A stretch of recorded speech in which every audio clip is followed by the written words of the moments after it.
अपने पढ़ रहे थे बुद्धिज़्म या बौद्ध धर्म, यही पढ़ रहे थे हमें, बुद्धिज़्म या बौद्ध धर्म। और अपने कर चुके थे कि उन्होंने अपने बालों का मुंडन करवाया और उसके बाद वो अपने 2 गुरुओं के पास गए, लेकिन फिर भी उनको मन को शांति नहीं मिली। तो वो शांति की तलाश में या वैराग्य की तलाश में निकल पड़े आगे, और वो चलते चलते पहुंच गए उरुवेला। तो जब वे उरुवेला में पहुंचे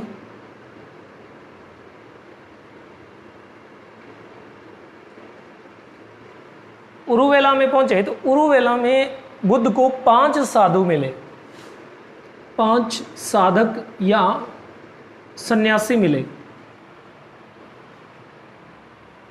क्लियर? कि इनको 5 साधु मिले।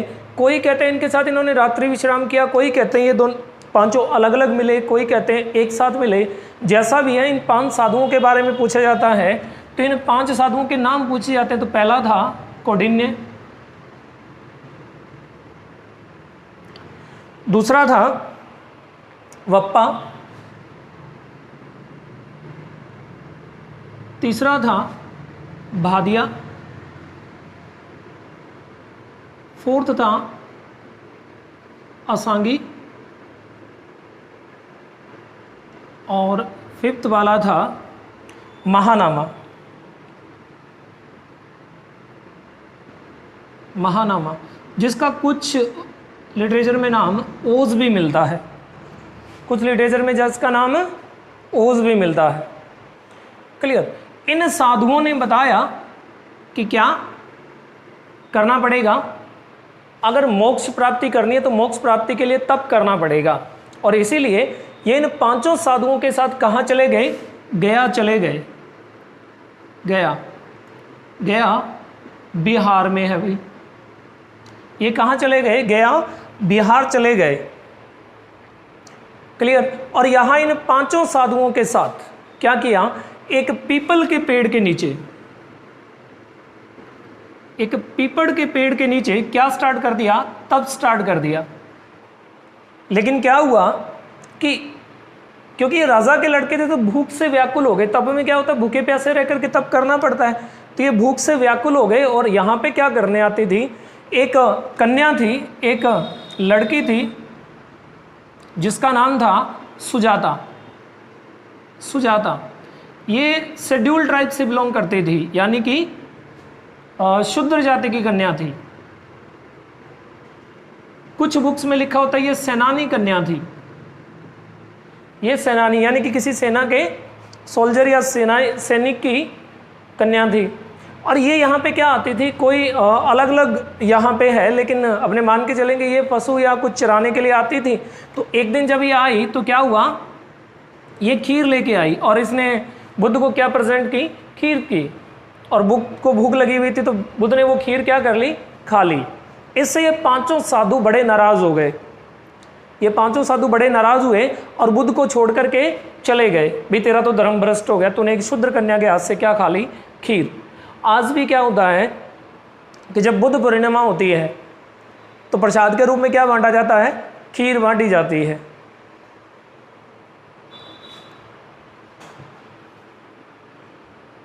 क्लियर?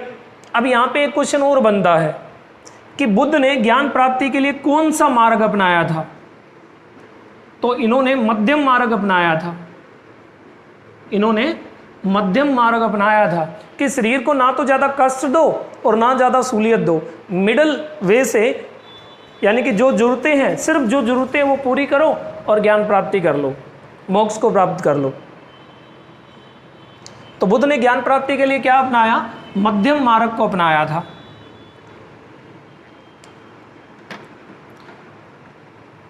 क्लियर हुआ? अब अगर बात आए तो ये पीपल के पेड़ के नीचे बैठ गए और क्या स्टार्ट कर दिया? मध्यम मार्ग के अकॉर्डिंग अपना जप या तप स्टार्ट कर दिया। तो घर छोड़ने के 6 वर्ष बाद, घर छोड़ने के कितने टाइम के बाद? After 6 year. दूसरा, इन्होंने घर कितने साल की उम्र में छोड़ा था भाई? 29 साल की उम्र में घर छोड़ा था, 29 ईयर की एज में घर छोड़ा था, 6 साल घर छोड़े को हो गए, तो कितना टाइम हो गया? 35 ईयर्स की एज में। कितने साल की एज में? 35 साल की। देखिए अलग अलग क्वेश्चन बन रहा है कि कितने घर छोड़ने के कितने टाइम के बाद? 6 साल के बाद। कितनी उम्र में? 35 साल की उम्र में। उसके बाद आता है समाधि लगाने के 49वें दिन। समाधि लगाने के कौन से दिन? 49 डेज, यानी कि समाधि के 49वें दिन। और पूर्ण समाधि के, कंप्लीट मेडिटेशन के या पूर्ण समाधि के 7वें दिन। 7वें दिन कहां पर? गया बिहार में। कौन सी रिवर के फ्रंट पर या बैंक पर? फल्गु।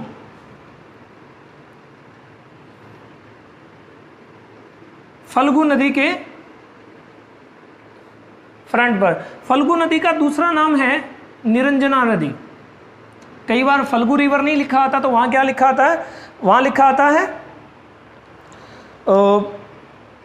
निरंजना रिवर, या ये दोनों ही नहीं होते तो वहां होता है पुनपुन रिवर या पुनपुन नदी। मतलब 6 वर्ष के बाद 35 साल की उम्र में समाधि के 49वें दिन, पूर्ण समाधि के 7वें दिन, गया बिहार में फल्गु नदी, निरंजना या पुनपुन नदी के किनारे, किसके नीचे? पीपल के पेड़ के नीचे। इनको क्या हो गया? इनको पूर्ण ज्ञान, परफेक्ट नॉलेज की क्या हो गई? प्राप्ति हो गई। इनको पूर्ण ज्ञान की क्या हो गई? प्राप्ति हो गई। और मैं पीछे लिखवा चुका हूं कि इसका जो सिंबल है वो क्या है? संबोधि। ये घटना क्या कहलाती है? बौद्ध लिटरेचर में कहलाती है संबोधि की घटना। बौद्ध लिटरेचर में इसे बोला जाता है संबोधि की घटना। और अगर उसके बाद आगे बढ़े तो इनको जो ज्ञान की प्राप्ति हुई थी वो किस दिन हुई थी? वो वैशाख पूर्णिमा को हुई थी। वैशाख की पूर्णिमा को हुई थी। कहते हैं इनका जन्म भी वैशाख पूर्णिमा को हुआ था, इनकी डेथ भी वैशाख पूर्णिमा को हुई थी। और इनको ज्ञान की प्राप्ति या कैवल्य की प्राप्ति भी कब, मोक्ष की प्राप्ति भी कब हुई थी? वैशाख पूर्णिमा को। परफेक्ट नॉलेज वैशाख पूर्णिमा को मिला था। तो इसे बौद्धिस्ट किस रूप में मनाते हैं? बुद्ध पूर्णिमा के रूप में मनाते हैं। इसे किस रूप में मनाया जाता है? बुद्ध पूर्णिमा के रूप में मनाया जाता है। अब वैशाख पूर्णिमा को जो ज्ञान की प्राप्ति हुई वो 3 में हुई थी। कैसे? कि अगर अपने फर्स्ट पार्ट की बात करें, यानी कि रात्रि के पहले पहर में या प्रथम भाग में क्या हुआ था? इनको पूर्व जन्मों की स्मृति आ गई थी। पूर्व जन्मों का ज्ञान हो गया था कि ये पहले किन किन रूप में जन्म ले चुके हैं। ये इनकी ज्ञान प्राप्ति का पहला स्टेज था कि सबसे पहले इनको क्या हुआ? पूर्व जन्मों की नॉलेज हो गई। उसके बाद सेकंड पार्ट में क्या हुआ? दूसरे भाग में क्या हुआ? इनको दिव्य चक्षु मिल गए। चक्षु तो समझते हो ना? चक्षु समझते हो ना? आंखें, दिव्य आंखें। दिव्य आंखें का मतलब आगे पीछे का। जैसे आपको देखा, देखते ही क्या हो गया? आपके आगे पीछे भविष्य का, आप पीछे क्या थे, आप क्या कर रहे हो, आपके मन में क्या चल रहा है, आगे आपके साथ क्या होने वाला है, मतलब पूर्ण ज्ञान। क्लियर? तो इनको दिव्य चक्षु मिल गए। और थर्ड पार्ट में इनका आ गया जिसको बोलते प्रत्यय समूतवाद का ज्ञान हो गया इनको। मतलब अगर पूछा जाए कि ज्ञान प्राप्ति कितने पार्ट में हुई, तो 3 पार्ट में हुई। पहले पहर में इनको पूर्व जन्मों का ज्ञान हुआ, दूसरे में दिव्य चक्षु मिले और तीसरे में प्रत्यय समूतवाद का ज्ञान हो गया। ठीक है? और जैसे इनको ज्ञान प्राप्ति हुई, जैसे ये परफेक्ट नॉलेज हुआ, इनको ज्ञान प्राप्ति हुई, ये क्या कहलाए? सिद्धार्थ का नाम बदल के क्या हो गया? सिद्धार्थ का नाम बदल गया और सिद्धार्थ अब क्या कहलाने लग गए? बुद्ध कहलाने लग गए। तो अगर पूछा जाए कि सिद्धार्थ कब बुद्ध में कन्वर्ट हुए, तो संबोधि की घटना के बाद सिद्धार्थ क्या कहलाया? बुद्ध कहलाया। क्लियर हुआ? यहां तक सब क्लियर है?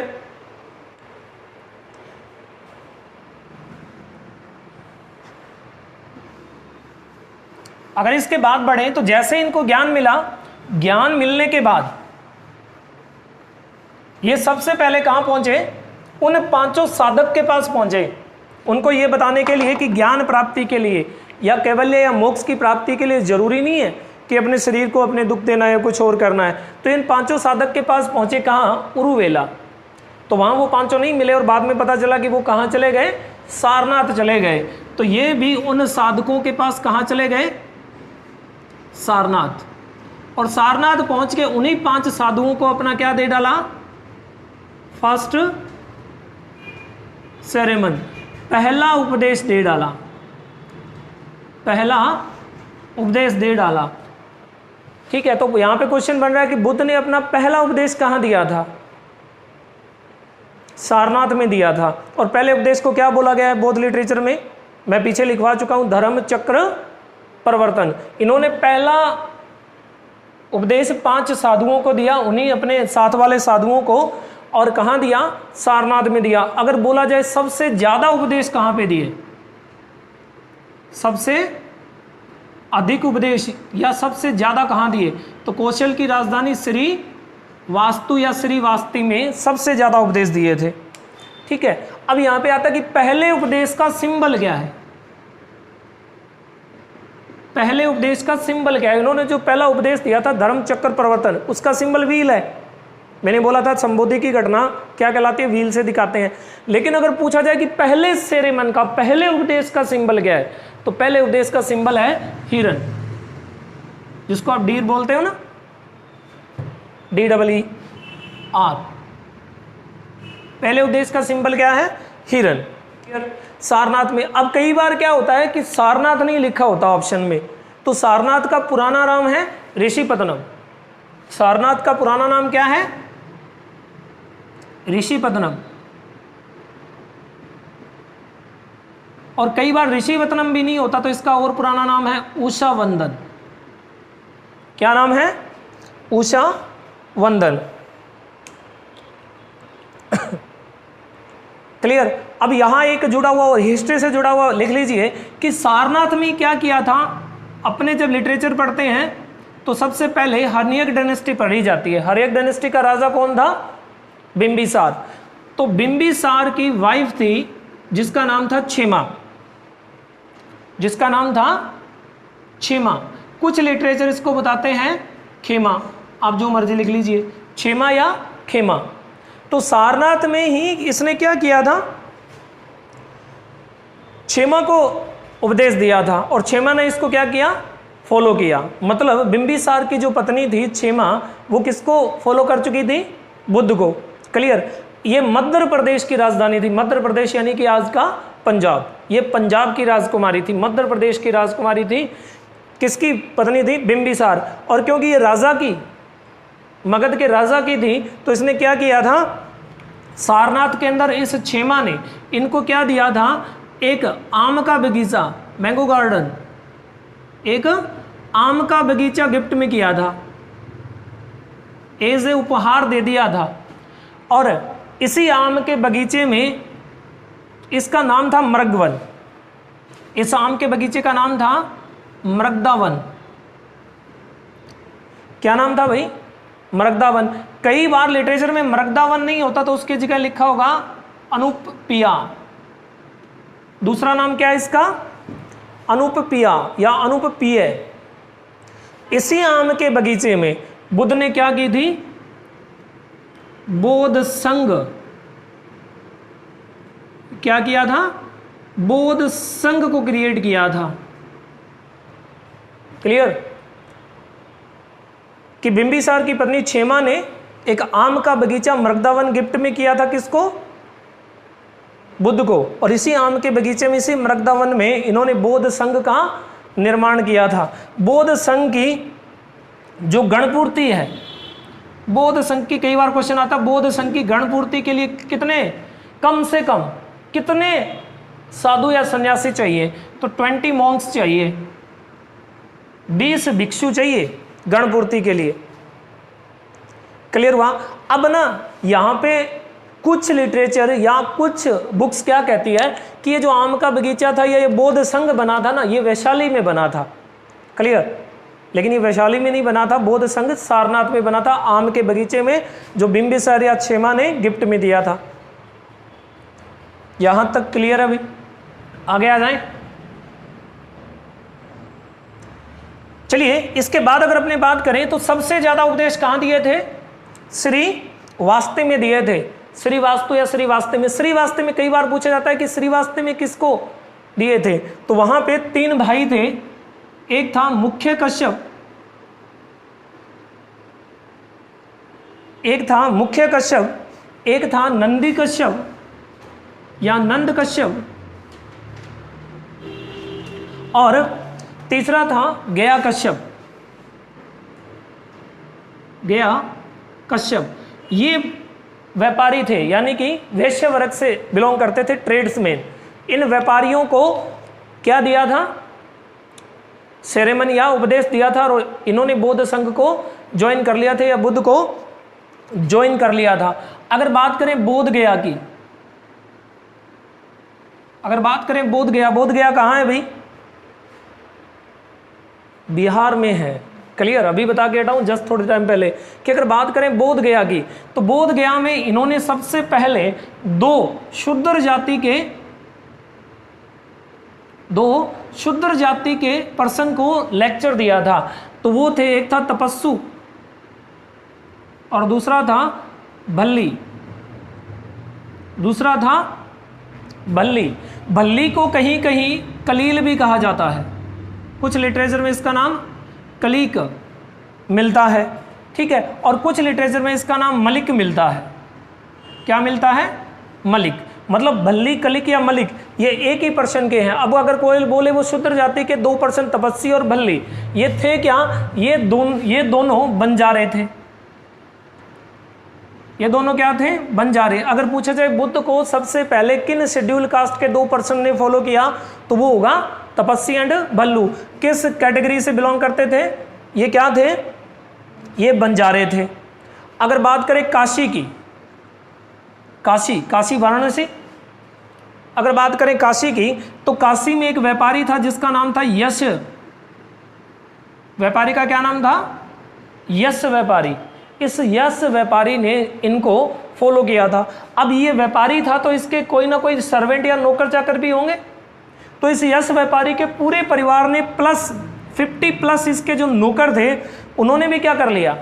बौद्ध संघ को या बौद्ध को ज्वाइन कर लिया, यानी कि बुद्ध के चेले या शिष्य बन गए। अब ये क्वेश्चन आते हैं कि कहाँ कहाँ दिया था?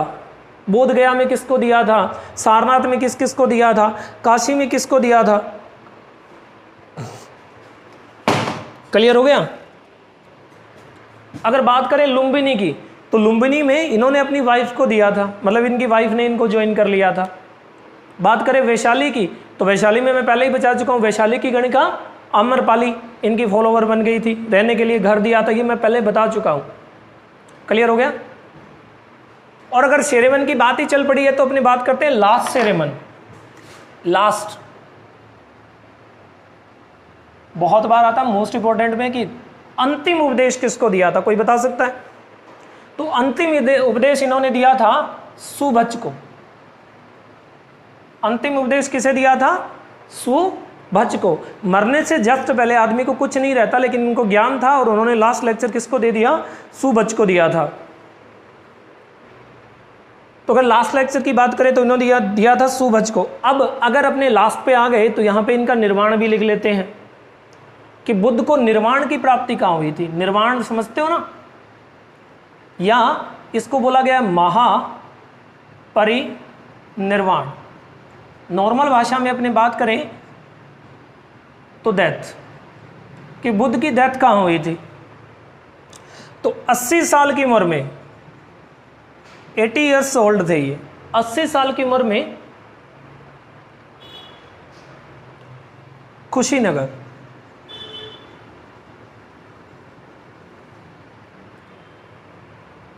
80 साल की उम्र में कुशीनगर, ये कहाँ पर है? ये यूपी के देवरिया में है।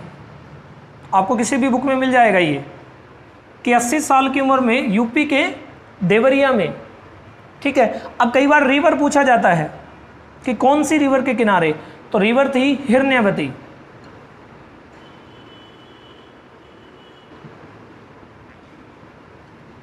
हिरण्यवती रिवर के बैंक्स पर इनकी क्या हो गई थी? डेथ हो गई थी। रिवर को बुद्ध को महापरिनिर्वाण की प्राप्ति कहाँ हुई थी? 80 साल की उम्र में कुशीनगर में हुई थी। कुशीनगर क्या है? यूपी के देवरिया में 8% ये वाला स्थान है। और नदी कौन सी थी? हिरण्यवती रिवर। तो नदियों में याद रखना, फल्गु या पुनपुन ज्ञान प्राप्ति हुई, और हिरण्यवती डेथ हो गई। रोहिणी रिवर छंदक को वापस मोड़ दिया था, और अनोमा रिवर जहां पे वेशभूषा धारण की थी किसकी? साधु की। क्लियर है यहां तक?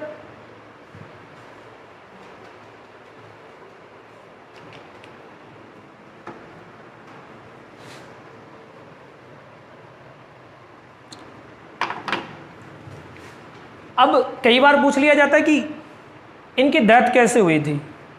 तो डेथ का रीजन था उस टाइम कि इनका एक फॉलोवर था चुंद, ये जाति से लोहार था, जाति से लोहार था। इन्होंने इन्हें सुकर्मक का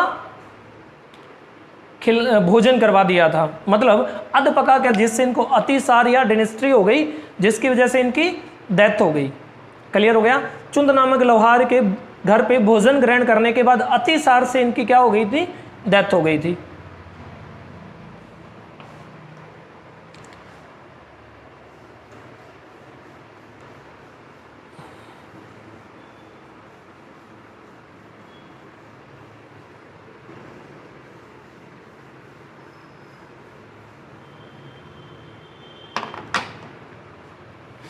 अगर इसके बाद आए तो 4 आर्य सत्य, बौद्ध धर्म के 4 आर्य सत्य, 4 नोबल ट्रूथ, 4 नोबल ट्रूथ, 4 आर्य सत्य। तो पहला है संसार में दुख ही दुख है। संसार में क्या है? दुख ही दुख है। कि संसार किससे भरा हुआ है? दुखों से भरा हुआ है। ये बात बुद्ध को छंदक ने बताई थी, याद रखना। जब ये कपिलवस्तु की क्या कर रहे थे? शेयर कर रहे थे। वहां पे जब इनकी टॉक हो रही थी तो इन्होंने बताया था, किसने? छंदक ने, कि संसार किससे भरा हुआ है? दुखों से भरा हुआ है। ठीक है, संसार में क्या है? दुख ही दुख है। World is full of sorrow. ठीक है, दुख। दूसरा कि दुख का कारण क्या है? तो दुख का कारण है तृष्णा, जिसको नॉर्मल भाषा में बोलते हैं इच्छा, इच्छा या डिजायर, कि दुख का कारण क्या है? इच्छा। तीसरा कि दुख का निवारण कैसे कर सकते हैं, इस को रिमूव कैसे कर सकते हैं? तो क्या है? दुख का निवारण है तृष्णा पर विजय प्राप्त करना, यानी कि तृष्णा, इच्छा या डिजायर को क्या कर देना? रिमूव कर देना। ठीक है, डिजायर को क्या कर दो? रिमूव कर दो। क्लियर? कि तृष्णा या इच्छा पर कंट्रोल करना या डिजायर को रिमूव कर देना दुख से है। और तृष्णा पर विजय प्राप्त करने के लिए या डिजायर को रिमूव करने के लिए बौद्ध धर्म में तृष्णा को दूर करने का या इच्छा पे कंट्रोल करने का रास्ता कौन सा बताया गया? तो वो बताया गया अष्टांगी मार्ग। अष्टांगिक मार्ग बौद्ध धर्म ने क्या बताया है? अष्टांगिक मार्ग बताया, जिसको बोलते हैं 8 फोल्ड पथ। 8 फोल्ड पथ। क्लियर हुआ? अगर पूछा जाए अष्टांगी मार्ग कहाँ से लिया है, तो तैत्तिरीय उपनिषद से लिया गया है। अष्टांगी मार्ग को बौद्ध धर्म ने कहाँ से अडॉप्ट किया है? तैत्तिरीय उपनिषद से अडॉप्ट किया है। इसके बाद आ जाइए 8 फोल्ड पथ पे, अष्टांगिक मार्ग पे।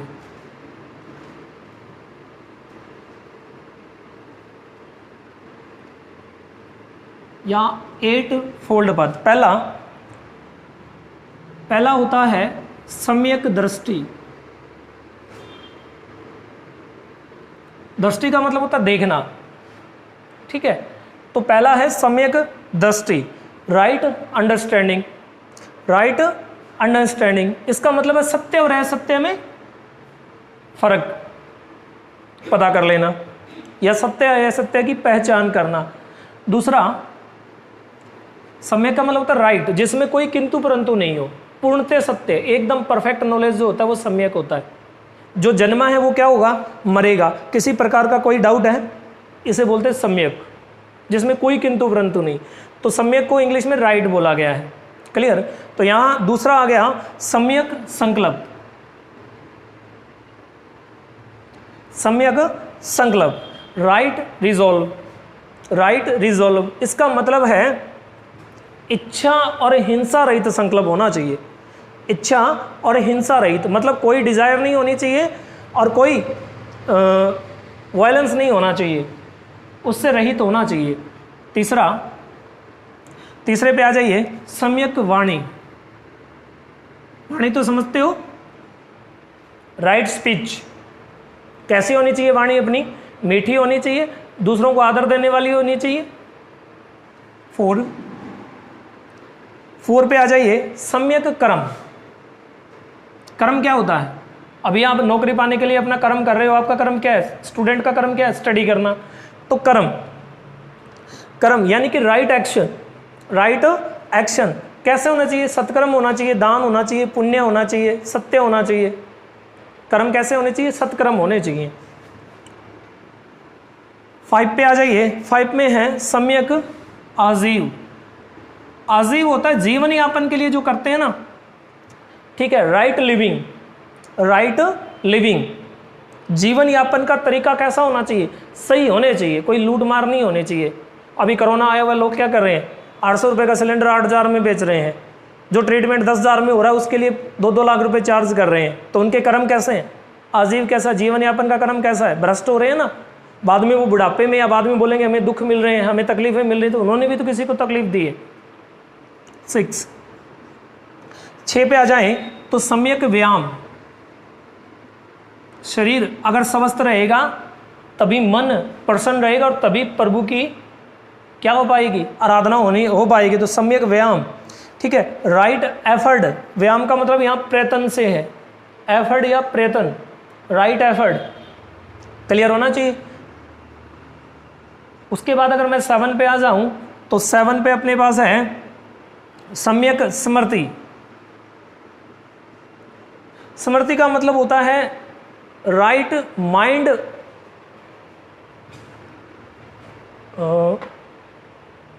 राइट माइंडफुलनेस या थॉट, विचार, मेमोरी। स्मृति मतलब याददाश्त, क्लियर। कि राइट स्मृति, कर्मों की जानकारी होनी चाहिए। आप जो कर रहे हो तो उसके बारे में कभी कभी थोड़ा थोड़ा सोचना चाहिए। आप सोने से पहले आपने जो दिन भर में किया उसको सोचिए। आपने किसी के साथ मिसबिहेव किया, किसी को अच्छा बताया, बुरा बताया, तो सोचिए कि वास्तव में मैंने जो बताया वो सही था या गलत था। तो सम्यक स्मृति होनी चाहिए। और लास्ट में होता है सम्यक समाधि। सम्यक समाधि, ठीक है। इसको कहते हैं चित्त की एकाग्रता। समाधि का मतलब शाम को या सुबह क्या करना चाहिए, प्रभु का ध्यान करना चाहिए, मन को कंट्रोल करना चाहिए इंद्रियों पे विजय पाने के लिए, जिसको आप क्या बोलते हैं, मेडिटेशन, ठीक है। समाधि लगानी चाहिए आदमी को। ये 8 अष्टांगी मार्ग है जिनके तहत क्या किया जा सकता है, मोक्ष को प्राप्त किया जा सकता है। और ये तैत्तिरीय उपनिषद से लिए हैं, किसने, बौद्ध धर्म ने। लिख लिए, इरेज कर दूं।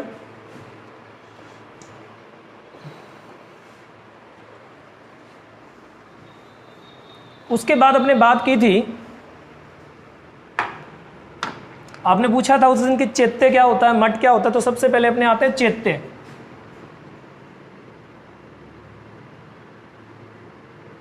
बौद्ध धर्म में 3 वर्डिंग आती है। एक होता है चैत्य, कि चैत्य क्या होता है, तो आप लिख सकते हो प्रेयर हॉल या प्रार्थना स्थल। प्रार्थना स्थल प्रार्थना स्थल का मतलब जहां बौद्ध मॉन्क्स क्या करते हैं, समाधि लगाते हैं, पूजा प्रार्थना करते हैं, मन को एकाग्र करते हैं, उनका पूजा स्थान जो है, जैसे आपके घर में जो मंदिर है वो क्या है, वो चैत्य है। क्लियर? चैत्य का मतलब होता है प्रेयर हॉल या प्रार्थना का समय। कार्ले का चैत्य सुना होगा आपने, फेमस है। ठीक है, दूसरा अपने पास में आ जाता है मठ। दूसरा वर्डिंग में आता है मठ, कोई बताएगा? तो बौद्ध भिक्षुओं के जो कॉलेज एंड स्कूल्स होते हैं, जहां पे क्या करवाते हैं, ये बौद्ध भिक्षुओं को टीच करवाते हैं। नॉर्मल भाषा में बोले तो शिक्षा केंद्र। क्या हो गया? शिक्षा केंद्र। क्लियर हो गया? और चैत्य, मठ, और लास्ट में क्या आ गया? बौद्ध विहार।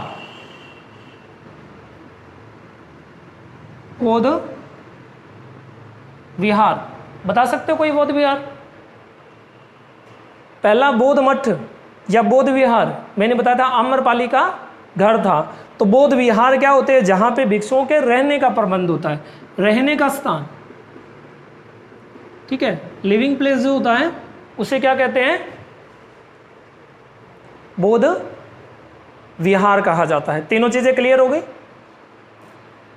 चलिए, अगर इन पे थोड़ी थोड़ी बात करें तो सबसे पहले आ जाते हैं राजगृह।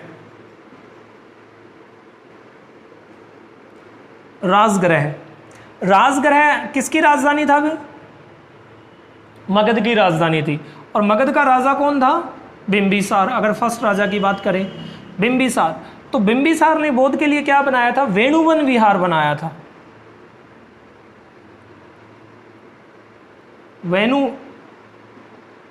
वेणुवन विहार, राजगृह में वेणुवन विहार बनाया था बौद्धों के रहने के लिए। क्लियर? और यहाँ पे बुद्ध को जो शिष्य मिले थे उनमें एक था सारिपुत्र। ये इंपॉर्टेंट बनता जा रहा है। सारिपुत्र, उपाली। जानते हो उपाली को? आप जब पढ़ोगे तो एक होता सूत पिटक, एक विनय पिटक और एक अभिधम्ब पिटक। तो जो विनय पिटक है उसमें क्या है? बौद्ध धर्म के सारे रूल एंड रेगुलेशन है। किसने लिखे थे? उपाली ने। तो उपालू ने बौद्ध को कहाँ फॉलो किया था? राजगृह में किया था। कहाँ? वेणुवन विहार में। क्लियर? उसके बाद अभ्यय, ये इसके चेले हैं जो यहाँ पे मिले थे। और दूसरा लास्ट वाला मोदगलायन। मोदगलायन ये कौन है? ये वो शिष्य हैं जो वेणुवन विहार में मिले थे। उसके बाद अगर बात करें लुम्बिनी की, लुम्बिनी जानते हो?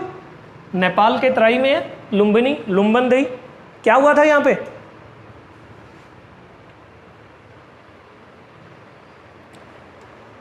यहाँ पे ये अपने परिवार से मिले थे।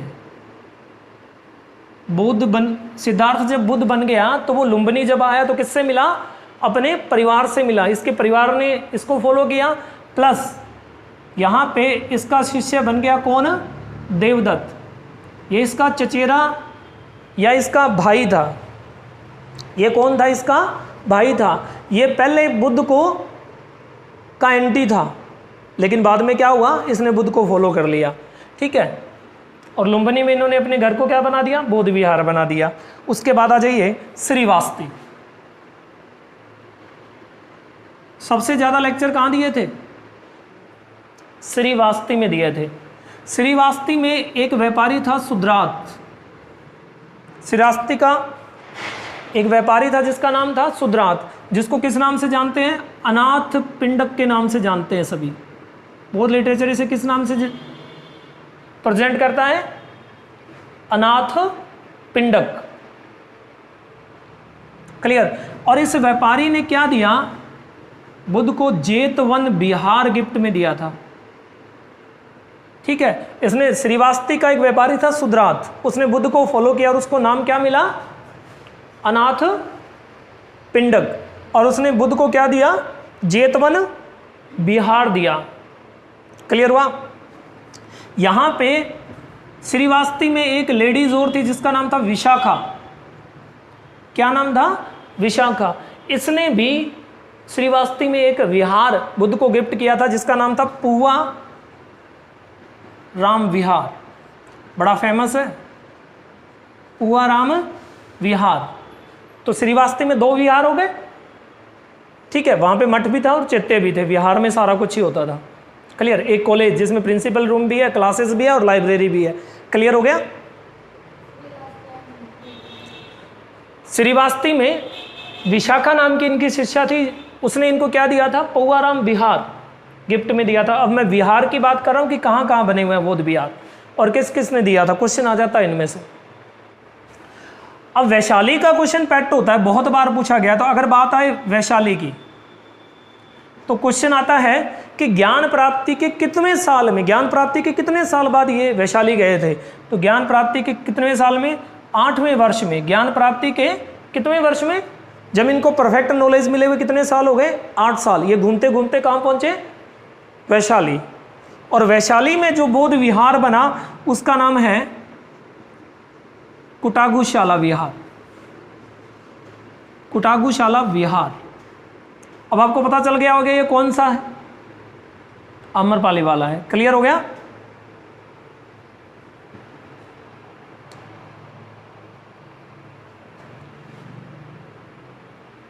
इरेज कर दूं भाई,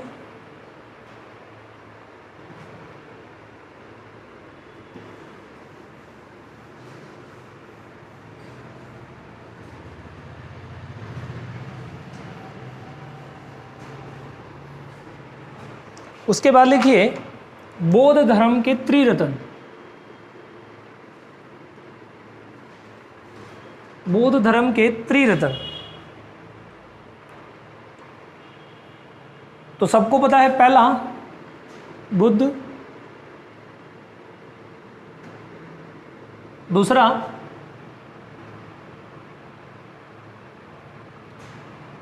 बुद्ध संघ,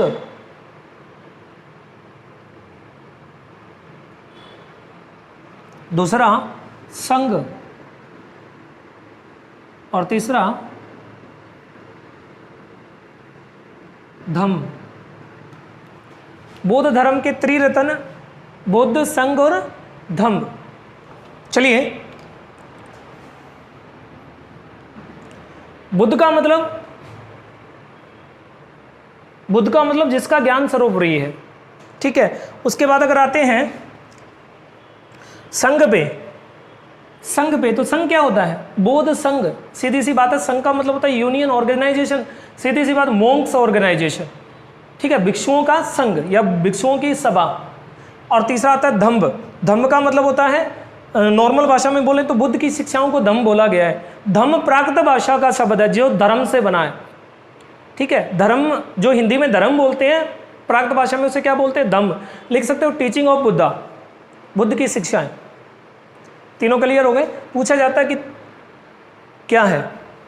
उसके बाद में अगर बात करें बुद्ध के प्रधान शिष्य की, कि बुद्ध का प्रधान शिष्य कौन सा था, तो मैंने अभी बताया उपाली।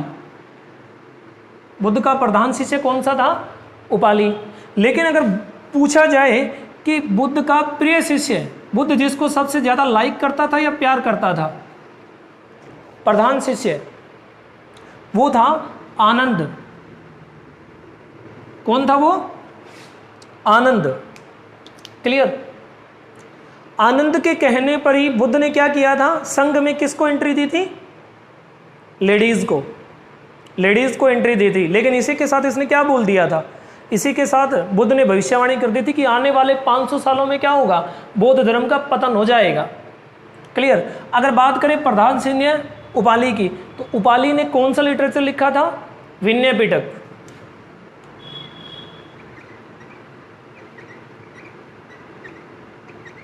इसने कौन सा लिखा था, विनय पिटक। इसमें क्या है, रूल्स हैं, बौद्ध धर्म के रूल हैं। अगर बात करें आनंद की, तो आनंद ने क्या लिखा था, आनंद ने लिखा था सूत पिटक। क्या लिखा था, सूत पिटक। इसमें क्या है, इसमें धम्म है, टीचिंग ऑफ बुद्धा है। बुद्ध की शिक्षाओं के बारे में लिखा आनंद ने, और रूल एंड रेगुलेशन लिखे मॉन्क्स के लिए किसने, उपाली ने। क्लियर हुआ।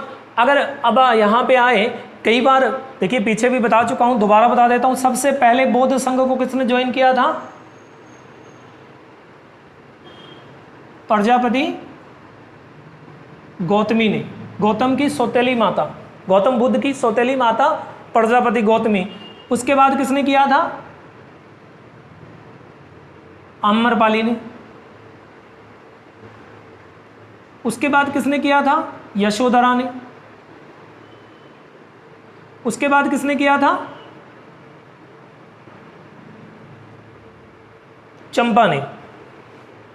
ठीक है, नहीं, इसके बाद किया था क्षेमा ने। क्षेमा कौन थी? बिंबिसार की पत्नी। तो ये कर्म पूछ लिया जाता कई बार सबसे पहले, हालांकि ये बहुत कम पूछे जाते हैं, लेकिन याद रखना, फर्स्ट को याद रखना, मोस्ट इंपॉर्टेंट यही है कि बौद्ध संघ को ज्वाइन करने वाली पहली लेडी कौन थी? तो गौतम बुद्ध की सौतेली माता प्रजापति गौतमी। और इसी के लिए गौतम अपने नाम के आगे क्या लगाते हैं? गौतम बुद्ध के आगे गौतम वर्ड लगाते हैं, क्योंकि अपनी माता से बड़ा प्यार करते थे। माता इनको बहुत प्यार करती थी।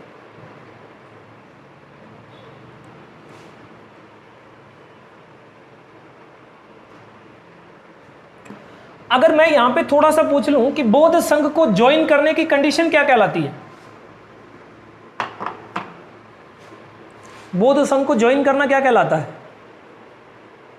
बौद्ध संघ को ज्वाइन करना की जो घटना है उसे बौद्ध लिटरेचर में क्या बोला जाता है? उपसंपदा बोला जाता है।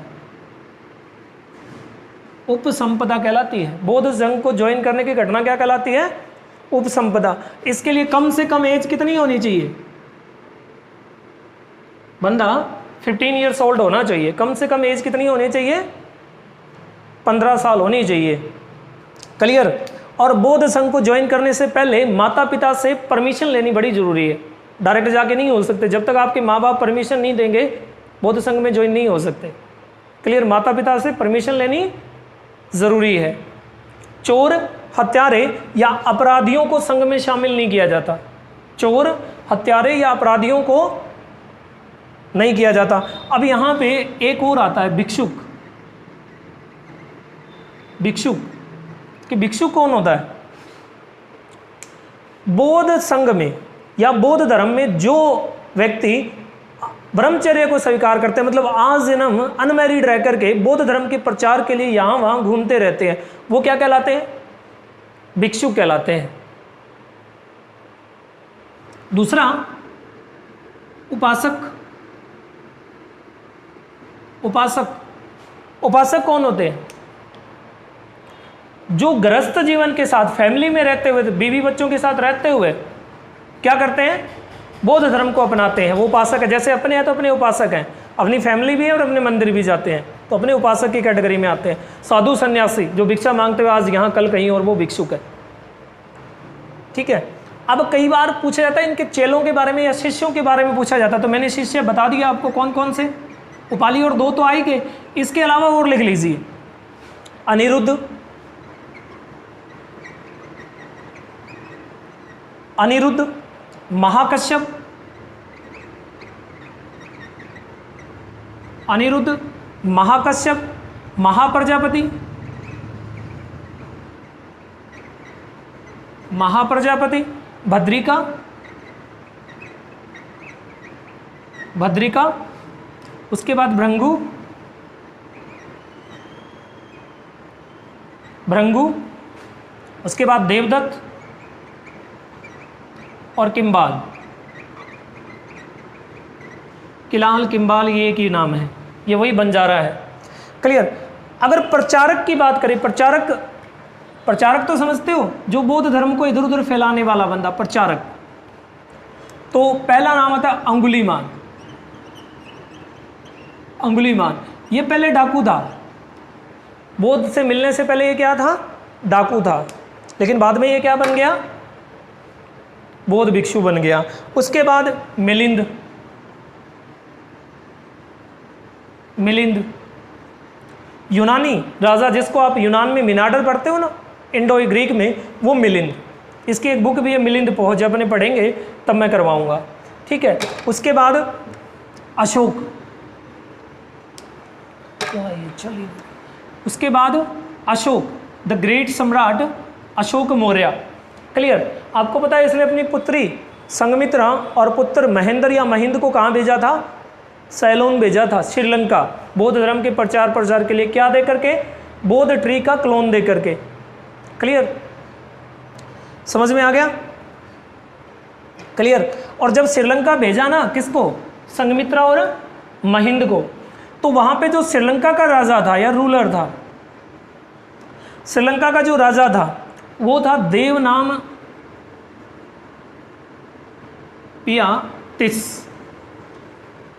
उसका नाम था देवनाम पियातिस। इसने क्या बनाया था? इसने इनके लिए महाबोधि मठ बना करके दिया था, महाबोधि मठ दिया था। और ये बौद्ध धर्म की थेरवाद संप्रदाय से जुड़ा हुआ है। आगे पढ़ेंगे, थेरवाद संप्रदाय से जुड़ा हुआ, यानी कि प्रचारकों में अंगुलीमान, मिलिंद, अशोक ने अपनी बेटी संघमित्रा और पुत्र महिंद को सैलोन श्रीलंका भेजा था। वहां के राजा देवनाम पियातिस ने क्या बना करके दिया था? इनके रहने के लिए महाबोधि मठ बना के दिया था। इसका दूसरा नाम है महाविहार मठ। इसको और किस नाम से जाना जाता है? महाविहार मठ के नाम से भी जाना जाता है।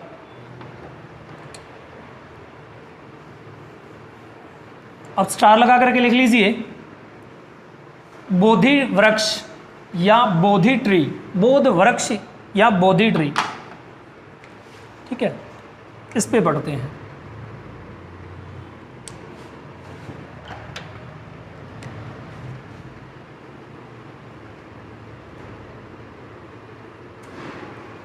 बोधि वृक्ष या बोधि ट्री, बोधि ट्री। चलिए, सबसे पहले अगर बात करें पहली पीढ़ी की, फर्स्ट जनरेशन की, पहले बोधि वृक्ष की बात करें तो वो कौन सा था? जिस पे बुद्ध ने जिसके नीचे बैठ के तपस्या की थी, वो फर्स्ट जनरेशन का था। संबोधि की घटना जिस पेड़ के नीचे हुई थी वही। लेकिन याद रखना, अशोक की जो बेबी थी, अशोक की जो वाइफ थी जिसका नाम था केरुवकी, अशोक की वाइफ नाम क्या था? केरुवकी। जब मोरे पढ़ेंगे तो डिटेल में पढ़ाऊंगा। कोरुवकी। दूसरा इसका नाम है तिष्य रक्षिता। इसी का एक नाम क्या मिलता है? तिष्य रक्षिता। क्लियर हो गया कि बौद्ध की वाइफ केरुवकी या तिष्य रक्षिता ने क्या कर दिया था? इस पहली बोधि ट्री में जहर का इंजेक्ट करवा दिया था, जहर का टीका लगवा दिया था, जिससे ये पेड़ क्या हो गया? खत्म हो गया था। लेकिन इसकी कुछ जड़ें बची जिनसे वो पेड़ दोबारा फूटा और आ गया सेकंड जनरेशन का, दूसरी पीढ़ी का बोधि वृक्ष। क्लियर? और इसको शशांक ने कटवा दिया था। बहुत बार, मोस्ट इंपॉर्टेंट में ये बहुत बार पूछा जाता है कि बोध वृक्ष को, बोधि ट्री को किसने कटवा दिया था? शशांक ने कटवा दिया था। ये किसको मानता था? ये शिव धर्म का अनुयायी था, शिव की भक्ति करता था। तो इसने कहा कोई बौद्ध बुद्ध नहीं है, और इसने क्या किया? इस पेड़ को कटवा दिया और जड़ से उखाड़ने का भी प्रयास किया। मतलब उसको किससे? जंजीरों से बांधा और हाथियों से खिंचवाया, लेकिन वो उखड़ा नहीं। फिर उसकी जड़ें रह गई और टाइम आने पर वो जड़ें वापस क्लोन के रूप में तैयार होकर के वापस पेड़ बन गया। तो दूसरा पेड़ किसने उखड़वा दिया था? शशांक ने कटवा दिया था। ठीक है, ये शिव धर्म को मानता था। उसके बाद आया थर्ड जनरेशन का। और अगर थर्ड जनरेशन की बात करें तो ये प्राकृतिक आपदा से खत्म हो गया। मतलब आंधी या कुछ आया, पेड़ पुराना था, आंधी जोर की आई तो ये टूट के गिर गया और नष्ट हो गया। क्लियर? अभी जो जनरेशन है वो कौन सी जनरेशन चल रही है? फोर्थ जनरेशन चल रही है। अब जो पीपल का पेड़ है बोध गया में, वो कौन सी जनरेशन का है? वो फोर्थ जनरेशन का है। आप इसमें दो बातें याद रखना, एक बोध वृक्ष को किसने कटवा दिया था? शशांक ने। और दूसरा कि ये कौन सी जनरेशन का है? तो ये फिफ्थ जनरेशन का है। क्लियर हो गया? समझ में आ गया यहाँ तक? क्लियर है ना सबको? चलिए आगे, अष्ट महास्थान। अष्ट महास्थान इंग्लिश में बोलते हैं 8 ग्रेट प्लेस, 8 महत्वपूर्ण स्थान। महात्मा बुद्ध के जीवन से जुड़े हुए 8 स्थान हैं। पहला लुम्बिनी। कोई बता सकता है लुम्बिनी क्यों है भाई? यहां बुद्ध का जन्म हुआ था। बुद्ध के जीवन से जुड़े हुए 8 ग्रेट प्लेस, महत्वपूर्ण स्थान जहां पे बुद्ध ने कुछ ना कुछ किया। तो पहला है लुम्बिनी, दूसरा बोध गया, दूसरा बोध गया, थर्ड वाला भी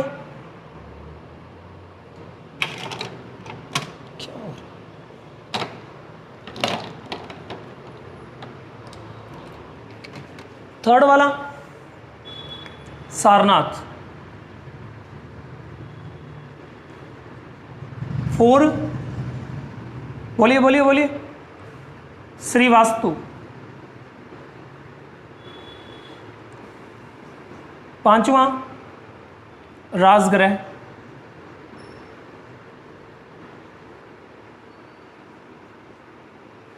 6 वाला वैशाली, उसके बाद 7 सनकाश्य, और 8वां कुशीनगर।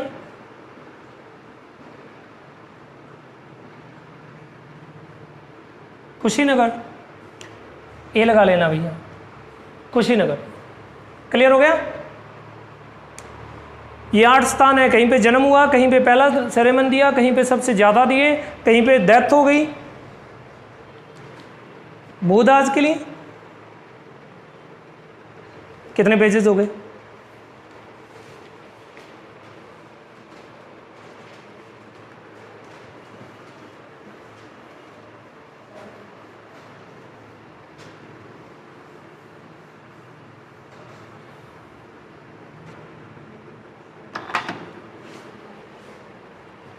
कितने हुए?